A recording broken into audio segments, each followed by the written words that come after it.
ইসকনের বহিষ্কৃত নেতা চিন্ময়কে গ্রেফতারের পর থেকেই বিক্ষোভ করেছে ভারতের বিভিন্ন হিন্দুত্ববাদী সংগঠন। ভারতে বাংলাদেশের বিভিন্ন হাইকমিশনে হামলা ও ভাঙচুর চালায় তারা। চিন্ময়কে জামিনের জন্য এসব করে সরকারকে চাপে ফেলার চেষ্টা করলেও কোনো লাভ হয়নি তাদের। এবারও জামিন পাননি উগ্রবাদী সাবেক এই ইসকন নেতা।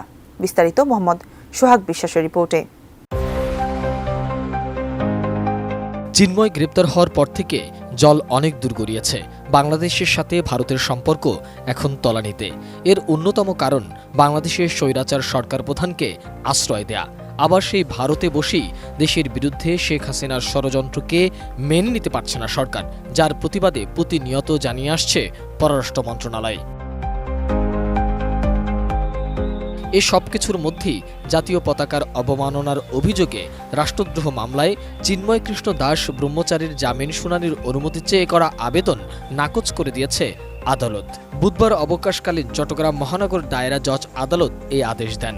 রাষ্ট্রপক্ষের কৌশলী বলছেন, চিন্ময়ের পক্ষে আইনজীবীর ওকালতনামা না থাকায় আবেদন নাকচ করা হয়েছে। কাঠ ও পিভিসি ম্যাটেরিয়ালের সংমিশ্রণে তৈরি আধুনিক আরএফএল উডিডো, কাঠের চেয়েও কঠোর। গত ৩১ অক্টোবর রাষ্ট্রদ্রোহের অভিযোগে চিন্ময় কৃষ্ণ দাসসহ ১৯ জনের বিরুদ্ধে মামলা করেন ফিরোজ খান।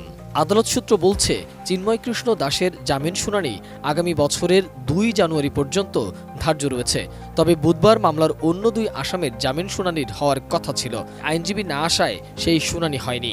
এ অবস্থায় চিন্ময়ের জামিনের আগাম শুনানির জন্য আবেদন করেন রবীন্দ্র ঘোষ নামের এক আইনজীবী। চট্টগ্রাম মহানগর দায়রা জজ আদালতের সরকারি কৌশলী পিপি মফিজুল হক ভূঁইয়া বলেছেন, রাষ্ট্রপক্ষ আদালতকে জানায় চিন্ময়ের আগাম জামিন শুনানির আবেদন করা আইনজীবী রবীন্দ্র ঘোষ কোনো ওকালতনামা দেয়নি তার পক্ষে মামলা লড়ার। এছাড়া চিন্ময়ের আইনজীবী শুভাশিস শর্মাও হাজির ছিলেন না আদালতে। শুভাশিস মামলা লড়ার জন্য রবীন্দ্র ঘোষকে লিখিত কিছু দেননি। পরে আদালত আইনজীবী রবীন্দ্র ঘোষের করা আবেদন নাকচ করে দিয়েছেন।